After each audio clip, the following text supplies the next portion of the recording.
భారత క్రికెట్ జట్టు మాజీ captain hit man Rohit Sharma తన బ్యాట్తో మరోసారి సెలెక్టర్స్కు సమాధానం చెప్పాడు. విజయ్ హజారే ట్రోఫీలో భాగంగా సిక్కింతో జరిగిన మ్యాచ్లో రోహిత్ ఆకాశమే హద్దుగా చెలరేగిపోయాడు. జైపూర్లోని సవాయ్ మాన్సింగ్ స్టేడియంలో జరిగిన ఈ మ్యాచ్లో ముంబై తరపున బరిలోకి దిగిన రోహిత్ విధ్వంసకర సెంచరీతో స్టేడియాన్ని హోరెత్తించాడు. సిక్కిం ఇచ్చిన 237 పరుగుల టార్గెట్ను ఛేదించే క్రమంలో రోహిత్ శర్మ క్లాస్ ఇన్నింగ్స్తో అదరగొట్టాడు. కేవలం 94 బంతుల్లోనే 155 పరుగులు చేసి నాటౌట్గా నిలిచాడు. ఇందులో 18 ఫోర్లు, 9 కళ్లు చెదిరే సిక్సర్లున్నాయి. రోహిత్ దెబ్బకు ముంబై కేవలం 30.3 ఓవర్లోనే 2 వికెట్లు కోల్పోయి విజయాన్ని అందుకుంది. అయితే ఈ మ్యాచ్ జరుగుతున్న సమయంలో ఒక ఆసక్తికర సన్నివేశం చోటు చేసుకుంది.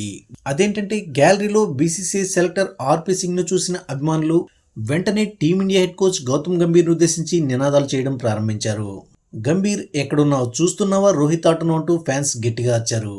ఇటీవల గంభీర్ విరాట్ రోహిత్లు 2027 వన్డే వరల్డ్ కప్ వరకు జట్టులో కొనసాగడం కష్టమే అన్నట్లుగా కామెంట్ చేసిన నేపథ్యంలో అభిమానులు ఈ విధంగా స్పందించడం సోషల్ మీడియాలో వైరల్గా మారింది. రోహిత్ శర్మ ఇంకా సూపర్ ఫామ్లోనే ఉన్నాడని, అతన్ని తక్కువగా అంచనా వేయొద్దని గంభీర్కు ఫ్యాన్స్ పరోక్షంగా హెచ్చరికలు పంపారు. ఇక ఈ మ్యాచ్లో రోహిత్ శర్మ బరిలోకి దిగడంతో ప్రేక్షకులు భారీగా స్టేడియంకి వచ్చారు. దాదాపు 20,000 మందికి పైగా అభిమానులు స్టేడియానికి రావడం విశేషం. కేవలం రోహిత్ బ్యాటింగ్ను చూడడం కోసమే జనం పనులు మానుకుని కాలేజీలు ఎగ్గొట్టి మరీ వచ్చారు. దాంతో స్టేడియం అంతా ముంబై కా రాజా రోహిత్ శర్మ అనే నినాదాలతో మారుమోగిపోయింది. ఇక రోహిత్ శర్మ ఈ ఇన్నింగ్స్ ద్వారా తనలో సత్తా ఇంకా తగ్గలేదని సెలెక్టర్స్కు, కోచ్కు బలమైన సంకేతం ఇచ్చాడు.